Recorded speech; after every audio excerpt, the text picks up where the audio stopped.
রমজান মাসে আমাদের খাদ্যাভ্যাস ও দৈনন্দিন জীবনযাত্রায় বড় ধরনের পরিবর্তন আসে। এই পরিবর্তনের কারণে অনেক সময় কিছু শারীরিক সমস্যা দেখা দেয়। তবে সামান্য সচেতনতা ও সঠিক নিয়ম অনুসরণের মাধ্যমে এসব সমস্যা এড়ানো সম্ভব। এ বিষয়ে কিছু পরামর্শ দিয়েছেন চিকিৎসকেরা। গলা, বুক জ্বলা ও অ্যাসিডিটি। রমজানের সবচেয়ে সাধারণ সমস্যা হলো গ্যাস্ট্রিক বা গলা, বুক জ্বলা। সারাদিন খালি পেটে থাকার পর ইফতারে হঠাৎ অতিরিক্ত ভাজা পোড়া, তেল ও মশলাযুক্ত খাবার খেলে পেটে গ্যাস ও পেট ফাঁপার মতো সমস্যা তৈরি হয়। এটি এড়াতে ইফতারে একেবারে বেশি না খেয়ে অল্প অল্প করে বিরতি দিয়ে খাবার ও পানি পান করা উচিত। এছাড়া সাহরি খেয়ে সরাসরি ঘুমিয়ে না পড়ে কিছুক্ষণ হাঁটাহাঁটি করা এবং বসে বিশ্রাম নিয়ে তারপর ঘুমানোর প্রয়োজন। কোষ্ঠকাঠিন্য ও বদহজম।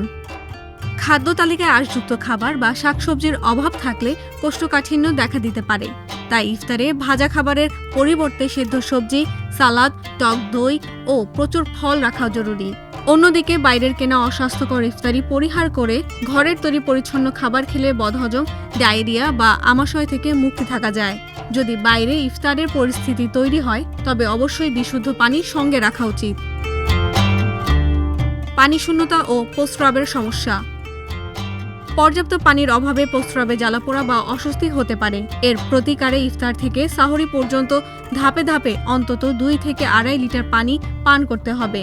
ডিহাইড্রেশন রোধে কোমল পানীয়র বদলে ডাবের পানি বা ঘরের তৈরি ফলের রস খাওয়া বেশি উপকারী। তবে রাতে বারবার প্রস্রাব হওয়া এড়াতে একসঙ্গে অতিরিক্ত পানি পান না করার পরামর্শ দিয়েছেন চিকিৎসকেরা।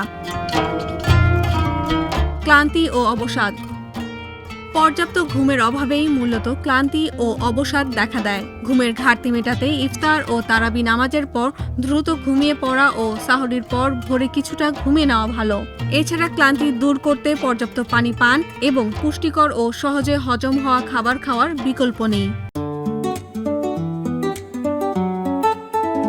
সবচেয়ে আপডেটেড ফিচার্স নিয়ে 140টিরও বেশি দেশে কনকা ফ্রিজ।